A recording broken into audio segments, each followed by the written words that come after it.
has been so far. So yeah, we're going to talk about startup funding and specifically crowd-based and crowdfunding, how we do crowdfunding and what we have done in Cyprus and how we can assist some startups. More specifically, we're going to talk a little bit about who we are, as I said, what we're doing. What are the options for startups for funding, not just broadly in Europe or globally, but more specifically in Cyprus, the most actionable avenues for you to follow if you end up setting up your startup. We're going to talk specifically about crowdfunding and what we're doing, and there is a little bit of bonus topics in terms of fundraising advice, let's just say, or best practices that you can follow if you wish, but it's going to help you maximize the chances of finding funding for a potential startup. And at the end, of course, we're going to have the Q&A, but if you have any questions throughout the lecture for a specific topic that we cover or something that we say, jump in, ask a question, happy to address it. So here today, as Constantino said, is me, Frixos, the CEO and co-founder of Crowdbase, and Panayiotis, the Chief Operating Officer of Crowdbase. And Crowdbase, what is Crowdbase? We are a licensed crowdfunding platform here in Cyprus, operating on a pan-European level right now. So, what are the startup funding options? Throughout the journey of a startup, from the time it's incorporated, it begins, up to all the way that you sell the startup or it dies, you have a lot of different options. Each stage has the most appropriate levels. So for the very, very start, we have usually the incubators and accelerators. These are usually supported by larger enterprises like PwC, Eurobank has EG in Greece, Deloitte has Aris in Limassol, Bank of Cyprus has IDEA, and Cyprus City is specifically focused on academic research.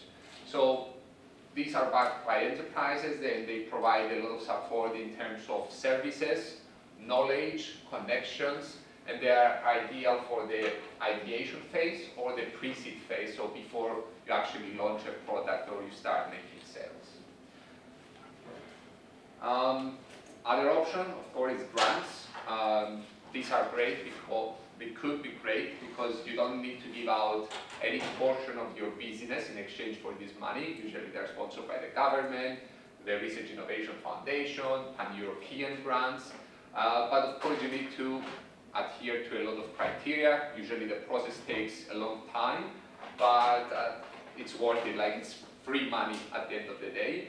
Especially for startups in Cyprus, there are some fixed programs, the pre-seed, seed, and innovate program from Research and Innovation Foundations, or the digitalization, young entrepreneur program. There is a lot, boost, yeah, so there's a lot of programs that are encouraging people and the young entrepreneurs to get started and get their door out, the food out the door. Then we have angel investors. What are these? These are usually successful, high net worth individual professionals that they have succeeded in their own regards, in their own businesses. They have made some money, and they're looking to both invest in a startup or a new venture to make money, of course, again, but also to help, because beyond the funding, these people, they can open a lot of doors. They can give you expertise that's invaluable. You cannot buy this kind of expertise. And they're usually coming quite early, so at the very pre-seed and seed stage of the startup. If you have somebody like that in your sector that you want to do, for example, hospitality, and you know the head of the hospitality union in Cyprus, that would be a great way to get started. They can introduce you to all the relevant parties and get you selling immediately. Beyond that, there is also some networks of business angels which you can apply to get funding, like the Cyban here in Cyprus, Thetic Club in Greece, but it also includes some Cypriots now, and the Hiban, which is also again in Greece. Then we have the more, I would say, mainstream funding option for other startups, which is the venture capital funds. These are pools of money that are managed by professionals. In Cyprus, we have 33 East, we have KVV, Kinesis Ventures, and Genesis Ventures in Greece. VC funds can range in a wide, like from start to finish. They can invest from the ideation phase all the way up to the initial public offering and even beyond some funds right now. So what they do, they usually offer a significant amount of money. They offer their network, their guidance. They usually take a board seat, and they tend to have quite active approach in their investments, in that they're gonna try to help you along the way. And then, last but not least, we have this new option, which is called crowdfunding, which includes us, which is essentially a way of collecting a lot of small investments from a large number of people. For example, in this room, if we say we like Panayiotis' ideas, that he has, but none of us individually has 100,000 in their pockets, then we can instead all come together, put in €1,000 maybe each, pull them on and invest in the idea through a crowdfunding platform like Crowdbase, and get our portion in that business instead. What it does, other than funding, it gives you a lot of marketing exposure. Imagine having 50 people, 50 investors going around and talking about your business. The same people can give you a lot of ideas of what maybe you're doing right, what you're doing wrong, what new feature you could develop, and you essentially validate your idea and your business. If there is 50 people that want to invest in you, you're probably doing something right. And again, the stages can range quite a lot. We have seen businesses like Revolut. They did crowdfunding in the UK, and they did, I think, again recently, other businesses like Monzo and big brands, they do it just for the exposure. They don't really need the money, they just want the exposure. They want people to get on board, to be excited about their business and follow their business and use their banking business. So hello from me as well, Panayiotis. So we've talked about the various funding options that you have at your disposal if you have a startup and you're looking for funding. And now let's get into more specifically what crowdfunding is and how it works. So crowdfunding is the method of raising money from a large number of individuals. You have an idea, you have a venture, and you want to raise money. It's what Frixos said a couple of minutes ago. Instead of going to a single person or a single entity and raising all of that capital that you need, you instead source that capital from multiple people. So these are the people, these are the ventures, these people make investments or contributions into the ventures, and the ventures in return provide financial securities like shares or bonds to the people, or products, as we will find out in the next slide. So there are four main types of crowdfunding. At Crowdbase, we do the investment-based crowdfunding, which is equity and debt. So if you invest through Crowdbase, you are getting either shares in a company, that's equity, so you invest money and you get shares in a company, you get a shareholding, a portion of that company. Or debt, so you are lending money to a company and this company pays you back your money with interest. Essentially, the people are acting like a bank and they are lending money to a company and the company pays back these people over time. Some examples for equity were mainly equity-based, crowd-based, and for the debt, Mintos is a very good example. If you want to invest small portions of your money and get a specific return every month or every year. Then we go to the rewards-based crowdfunding. This is not an investment as such. You don't get equity, a portion of the company, nor do you lend money to the company. Instead, you commit funds into a project and in return you get a product. So one of the, Kickstarter is the most well-known platform worldwide for rewards-based crowdfunding.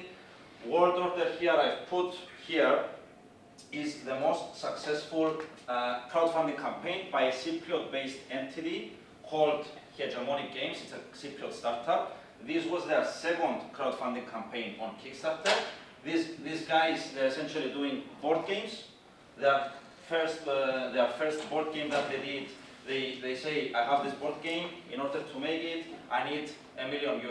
And then you do this crowdfunding campaign through Kickstarter. These people each contribute 50, 100, 200 euros each. And if you get that 500K or 1 million euros, you proceed to make the product and ship it to all the people. So these guys, Cypriot-based startup, over 1 million raised, over 10,000 backers. So this is insane for Cypriot standards. Check them out. And then lastly, donation-based crowdfunding. It's mainly used for charity purposes. You want to organize a charitable race, for example, to support a cause. You create a campaign online. GoFundMe is a very good example of that.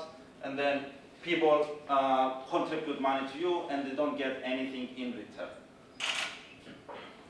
So why would a venture use crowdfunding? What's in it for you? Obviously, there's money, but let's go just beyond the money. What do you get from a crowdfunding campaign? Marketing exposure. So when creating a crowdfunding campaign, this is very, very public. There are press releases and thousands of users and paid marketing, and a lot of people are going to see your startup, your business. So this contributes to a huge marketing exposure for your business. Even if all of these people do not end up investing in your company, they might end up buying your product or your service. So you have something additional to get out of this. Concept validation, as Frixos said before as well, if you can show that I did a crowdfunding campaign and 50 or 100 or 200 people invested in my company, then you can say, you know, these 100 people believed in me, so I must have something there, you know. So it's a concept validation essentially. And then community building, brand advocate. So if 100 people invest in your company, all these 100 people hold shares in your company. So the incentives are aligned. These people want your company to do well. Why? Because they will get a financial return out of it as well. So these people are incentivized to go out there and advocate for your brand, advocate for your product and your service. So that's a very important benefit of crowdfunding for your venture. Now, let's take the other side of the equation, and what are the benefits for investors? Why should an investor invest through crowdfunding when there are so many options available to invest in? First one, accessibility. So you can start investing through crowdfunding from very, very low minimum amounts. At Crowdbase, we tend to keep the minimum investment at 100 euros for startups and 500 euros for real estate projects. However, there are other platforms as well, based in the UK or anywhere in the EU, that take the minimum investment as low as 10 euros. So it's accessible to everybody. Then you have diversification. So there are so many investments available for you to invest. There are public equities, there are bonds, there are gold, crypto, real estate, there's so many things. But these things tend to be correlated with each other. A startup, when investing through crowdfunding, when investing in a startup, this startup usually has very low correlation with all of these other asset classes. So low correlation means that you are diversifying your portfolio. If the very first thing that you learn when investing is do not put all your eggs into one basket. So this is essentially the concept is one additional option for you to further diversify your portfolio. And then support innovation. This is mainly has to do with supporting a very good idea that you want to see implemented in the world, or better, in your community. So someone in your community has an idea, they want to implement it, you feel that this idea will help my community if we had something like this, for example, and then this is your small contribution to bring this idea to life. So this has a social aspect to it as well. A few things about Crowdbase and our journey so far. We were founded in October 2020, so about 4 years and some change ago. We took about a year to get our license, and then late 2022, we started operations. These are the 4 successful campaigns that we did through our platform. The last one was moving doors during 2024, raising about 1.7 million euros for all these 4 campaigns. You can see the number of investors as well. You can see the number of investors as well on these cards. Tech startup, residential real estate, prop tech startup. So there's a range of projects that you can find on the platform, and we hope that and we are very confident that 2025 will be much more successful than the previous years, because we are finally at a place where crowdfunding is gaining a lot of traction.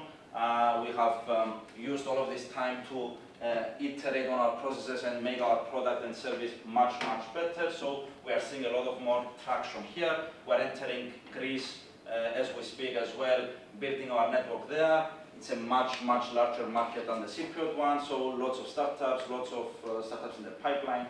So we expect moving forward to double, triple, quadruple these numbers. Okay, you're a venture. How do you go about raising funds through crowdfunding? How does it work? So essentially, at the beginning, we hold some discussions together, a couple of meetings. We're talking to understand what you're doing, what you want to do, where you're at, what are your needs, what are the specifics, and stuff like that. Then we perform some deeper analysis, taking a look at your numbers, at your pitch deck, business plan, financial model, discussing about your valuation and all of the important metrics and KPIs that are going to be presented to the investors if we launch a crowdfunding campaign. Then, lastly, we perform a KYC and due diligence to make sure that the information that we present to our investors are actually true, fair, and not misleading. And then a final approval by our investment committee. Then we're ready to launch the campaign. The campaign launches, and a crowdfunding campaign is always running for a limited amount of time. This can be from even 5 or 10 days up to 3 months, for example. Usually we do it up about 1.5 to 2 months. So this is the window that the campaign is running. At that time, we start the investor outreach and the marketing, the campaigns and the emails and all of those things to bring interest into the campaign, to bring investors into the campaign, at which point they can analyze all of the data on the campaign page and make their own investment decision if they want to invest or not. Funds are collected throughout the duration of the campaign, and at the end, we close the campaign. If it is successful, the company proceeds to issue the shares to the investors, and we release the funds to the company to do what they said they were going to do. And the journey from the investor side is maximum 10 minutes through our platform. We try to make this process as easy as possible for someone to sign up, register, and invest through the platform. But you know, when it comes to investing, we're a regulated company, we have to follow certain procedures. Investment crowdfunding is a regulated field, so we need to follow some certain rules. You create your account, you answer some basic information about yourself and a basic investor questionnaire, so we can get a better sense of your investing experience and economic background, so we know what kind of risk warnings to present to you when you are making an investment. Then you proceed with an ID verification process, which includes a picture of your ID, a selfie, and a proof of address document. Your account is approved, and you're ready to access all of the information on the campaign page and invest how much you want. Now, beyond crowdfunding, we're going to talk a little bit what makes a startup fundable. And what that means, it means making yourself attractive, your idea attractive, in order for other people to want to invest in you from all the channels we previously discussed, such as crowdfunding. So, the earlier your startup is, the less you have to show for it. So it can literally be an idea between 2-3 friends in this room, which means for somebody to assess whether this is a good idea or not, they have very little to go with. Which is why they tend to focus on the people, the team that is putting together this idea, this startup. And as I said, the earlier you are, the more important this is. You need to have the relevant skills for the thing that you want to make. For example, let's take Crowdbase as an example. Myself, I have a finance background, and the other co-founder, Daniel, who is doing all the technology, has a tech background, a computer science background. together we built a fintech, a financial tech company.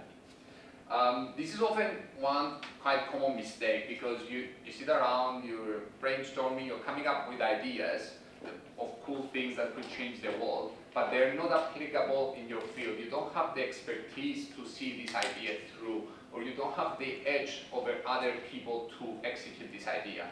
And what is better to do usually is if you have few friends or like a team that you want to build something together, it's better to look internally first, assess what skills you have, which fields you have, and through those expertise, assess and figure out what you can build afterwards. So that's number one. Second is the commitment. Nobody's going to invest on a hobby or a side hustle. They want to see that you are all in this idea, because quite often, even people that are fully committed, working 24/7, all year round, even those people fail. So by not giving your all in this new venture, in your business, is just decreasing your chances of succeeding exponentially. And the last thing is the skin in the game. So do you have something to lose? Again, if you put no money in this idea, you put no effort, no resources, nothing, then again, you have no downside. So that it will make investors very skeptical in investing in this thing. Now, the unique selling point. What is that? This is what essentially differentiates your business from everybody else's business. So you might be doing something quite similar with somebody else, and let's try to think that banking. Revolut is banking at the end of the day. But what was their unique selling point? It was tech-enabled, it was easy, convenient, very fast. You could send your money, no charges, no effects. So that was their uniqueness that differentiated them from the competition. If you're doing exactly the same thing as everybody else is doing, it's hard to compete again. Like you're going head to head with probably somebody bigger in size from a bigger country with a bigger audience. So it's kind of inevitable that you will lose. And practical solution. So don't just make, as I said before, we often get caught in excitement of creating something new and something cool. And give the example of cryptos a little bit without hating on me if somebody's a crypto fan over here. But although the technology of blockchain was really cool and the idea of crypto assets and tokenizing things was amazing, oftentimes when we see these 500 different coins, they were just making something because it was cool, but it wasn't solving a real world practical problem. So if you're not solving a problem for somebody, it's not going to survive, it's not going to grow in the long term. Then traction. This is quite an important one because going from 0 to 1, and that's a pretty nice book as well about entrepreneurship, but going from 0 to 1 is a big step. It changes the picture completely. And what I mean by that, if start going from just an idea with 0 pre-sales, 0 awards, 0 coverage, nothing, to having even a 10 euro sales or 100 euro sales of your product or service, it puts you in a completely different bracket than just the idea.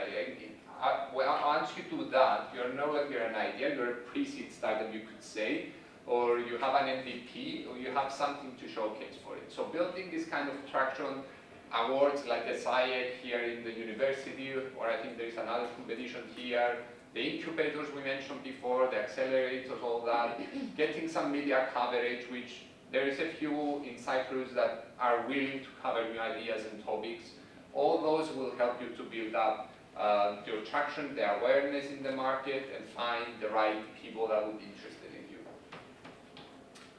And then scalability. So this is a big one because this is what will set you apart from the local business.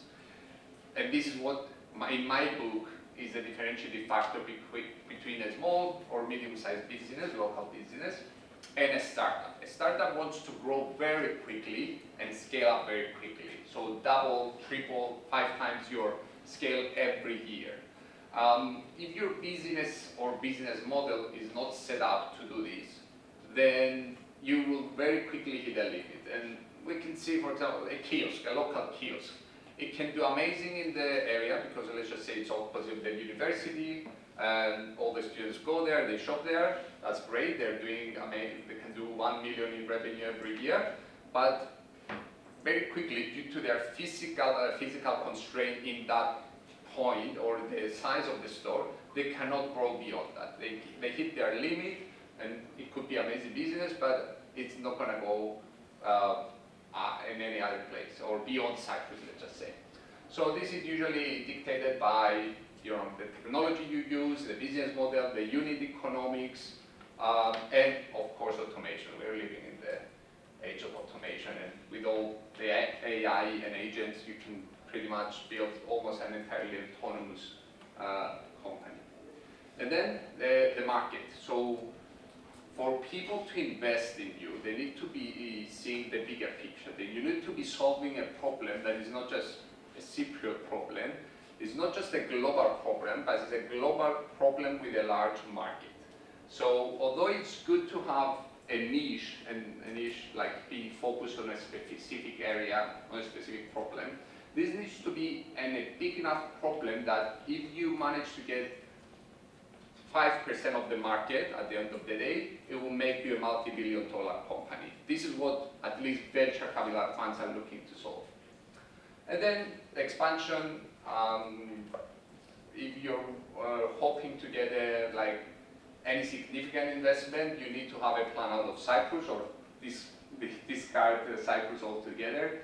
It's an extremely small market, and it's really, really, really hard to make a significant impact just here. So it needs to be in your roadmap at least, that at some point, given that I hit these milestones, I'm going to go beyond Cyprus.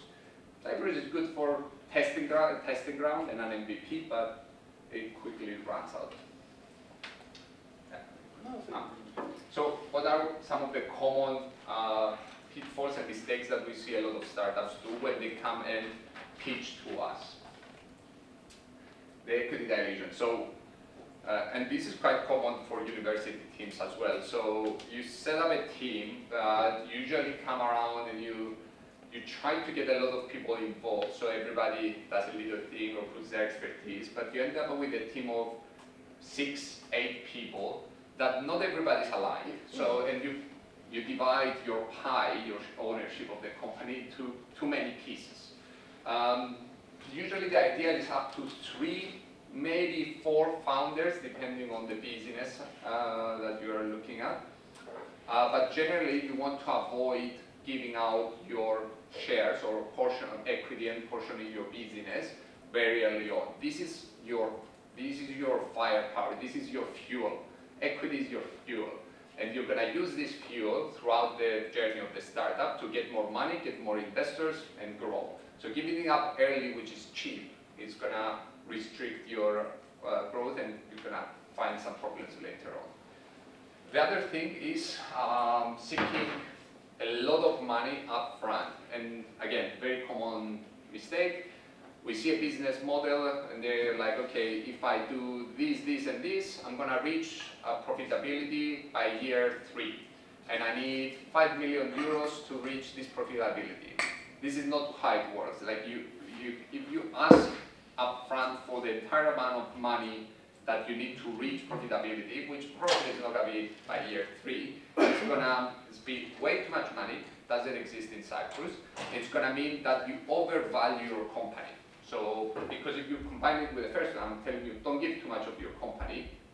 But if you ask for too much money, give out too little means you are worth too much. So the maths don't add up. So it's very important.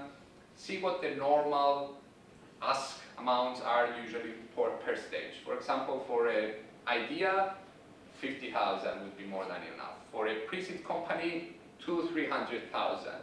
If you're going to seed stage, so it means you have the business model, you figure out things, then you are looking 500,000 to 2 million maybe, depending on where you are. why is it a bad idea to overvalue my company? Yes, great question. It's really bad idea because then you will never make enough returns for these initial investors that believe in you. You want to reward the first people that believe in your business because they are probably going to be with you throughout the journey.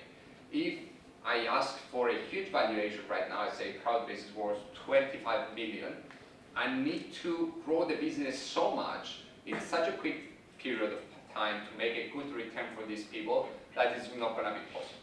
So I basically, even if they are friends and family, they don't know how this works and they want to support me, I'll just let them hanging, unfortunately, and they will never see a return on their investment. Yeah, it's exactly what we mentioned, overvaluing your business. You disadvantage early investors that believed in you, that helped you, and on the same side, you don't want to do a down round. So what that means, I get started, I ask for way too much way up front because I didn't do my research. I built something and then money runs out again. I need to raise money again. But this time, I need to go to more sophisticated people that are going to give me more money. And they tell me, wait a minute, you're not worth 25, you're only worth 5. So imagine now how it looks to the public or to other investors when you go from 25 to 5. You're supposed to be growing, not going the way down. And imagine the conversation you will have to have with your existing investors, telling them that their investment is worth half or a fifth or even anything less than they put in. So this is the kind of the scary part. So now, the other problem we see is people being hesitant and slow to launch their product. We live in an age that you can literally launch a tech product at least in an afternoon. If you use ChatGPT, you put together a game or whatever, a very niche product. There is free hosting, there is free emails, there is free almost everything to get started. A lot of people are very scared and want to perfect their idea, which is not good because you're never gonna perfect your idea. Secondly, you want to iterate your solution or your product based on what people tell you, based on what the market feedback is. Because at the end of the day, nobody knows what's going to be successful. Even the best investors, even the best entrepreneurs, you start with something and then you iterate. You see what's working and not working. And I can give an example for even Crowdfunding. So we did 4 campaigns before, but we saw that for the real estate related businesses, there is like 5 times more interest than anything else. So obviously moving forward, we are focusing more on real estate and prop tech startups and trying to find what people are telling us or the metrics are telling us, because maybe they won't tell us explicitly, but what the business is telling us that the people want to buy and invest in. So this is how it's really important to do. Please do not underestimate this point. Lots of people have a very strong thought in their mind and are absolutely convinced that this is what the market needs, but most of the times this is not what the market needs, and you should launch and let the market tell you what the market needs, and don't rely on yourself to guess what the market needs. This is very, very important. All right. And okay. In getting ready to raise funding, you need some investment materials that usually all investors are asking for. I'm sure you're all familiar with what a business plan is and what a pitch deck is. A pitch deck, for us at least, and for many people in our field, is usually 10 to 16 slides, something like that, a presentation that touches upon some key topics which are included here, and essentially present the investment opportunity in a concise manner. I don't have to look at 80-page business plan to assess your startup in the beginning. I only need to take 5 minutes to see your pitch deck and see whether I want to learn more or see, like, no, this is not going to work. So, Frixos has touched upon solving a problem, having a practical solution. So, I'd say 95% of the pitch decks start with the problem and the solution. So what is the problem in the market that you identified, and what is the solution you are bringing to tackle this problem? What is the pain point you are solving for your customer base? Business model. Business model means how my business works and how I make money. How do you make money? At the end of the day, you are building a business, you want to make money. So how do you make money? You need to be ultra clear to the investor how you are making money. Target audience.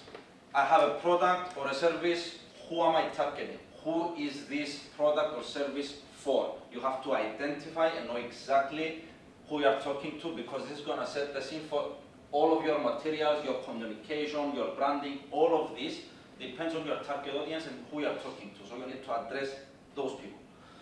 Market size, Frixos touched upon that topic as well. What is the market? What is the market that I'm playing in? What is the size? We already discussed that. The team, what is the team behind the project? I need to see, as a potential investor, I need to see the people behind this project. I need to see they have the relevant experiences. I need to assess that these people can actually implement this idea and take me to the promised land. A roadmap, having a clear roadmap. In the next 3 months, I want to do this. In the next 6 months or 12 months, I want to do this. In 2 years, I want to do this, and this needs to make sense. Of course, nobody can predict the future, so I'm not gonna hang you if you don't keep to your roadmap. But at the end of the day, you need to have a realistic roadmap for me to assess whether, okay, this has the potential to go there. Obviously, there's a high risk in getting there. It's not guaranteed, but at least I know there's a path there. So show me the path. Competition, who else is in the market that I'm playing, and what I am doing different than them. The USP that you talked about before with Frixos. So who are the other players, what they are doing, and what am I doing different than them. Use of funds means how you're going to use the funds that I'm going to invest in your startup to do whatever you want to do. So usually it's marketing, product development, hiring people, lots and lots of things, buying a patent, lots of things. So you need to be clear. I need 200K, 50K is going to go here, 25K is going to go here. Have a clear plan on where the funds I am investing are going to be invested. A small point on the use of funds, again, a common pitfall that we see is that if the budget for marketing is over, let's say, 30%, is usually a red flag, especially if it's an early product. You need to be like Facebook and Google, that is the big marketers in the internet right now. Like, if you give them money, they're gonna eat it up, and they're gonna do it in a very ineffective way. So just throwing money in the pitfall, hoping that it's gonna generate you users because you don't have a target audience and you're targeting everybody in Cyprus or everybody in the world, it's gonna quickly run out of, use up your money. It's gonna showcase to investors that these people, they don't know what they're asking for. They haven't done this before, or they haven't done their research on this topic before, and they just think that the only thing it's missing from their business is a marketing budget, which is rarely the case. And the last main topic of the pitch deck are the financials. This is what we love at Crowdbase, the numbers. So I want to see both historical and also, if available, if you have historical financials, and mainly projections. So for the next couple of years, 3 to 5 years usually. What is the revenue that you expect to generate? What's your gross profit margin? What is your EBITDA margin? What is your net profit? So all of those things, all the financials, we need to see the numbers, and we need to assess whether these are realistic or not, whether there's enough potential upside to invest, whether they make sense, because I might think this is a very high-risk investment opportunity, but the financials show that very low projection. So if the upside is quite low, then why am I going to be investing in a high-risk project? So it doesn't make sense. So these are the main components of a pitch deck that every investor is going to ask you for. So you need to have a complete pitch deck with all of this information. Even if it's not a pitch deck, these can be questions that you will be asked when talking with investors. And I wanted to close with a small topic that you can find relatable. So I want to say a couple of things about Embracelet, which is a startup that started from the University of Cyprus, where you're exactly sitting right now. So what are they doing in one sentence? Embracelet supports individuals with autism spectrum disorder and their caregivers through sound trigger detection, real-time alerts, and personalized care insights. They've developed an application that you put on the phone and it listens to various sounds and helps people with autism and their caregivers identify, prevent major episodes, for example, and cater to that niche of the market. So while they started, they done is a university assignment in innovation and entrepreneurship by a team of 5 passionate individuals during their final semester at the University of Cyprus, and since then they achieved lots and lots of things that you can find here. One more correction that they told me to make is that in the AmCham competition they actually came third, not first. And the most important thing to get, I think, out of this is that these numbers here. So they have approximately raised approximately 25K through grants and rewards from competitions. So it's achievable. These people were sitting exactly where you are right now. They built a team, they had an idea, they iterated on it, they participated in various competitions, they talked with us, they talked with many other people in the industry, they got feedback, they iterated, and they are progressing as well. So I wanted to provide this example for you, just to know that all of this is not imaginary. It's actually, you can actually achieve things if you build the right team, if you have the right mentality, and if you are hard workers, you can achieve quite a lot of things. So I think this is it. Thank you very much for your attention, and we are very open to any questions that you may have right now. Take advantage now that you have us here.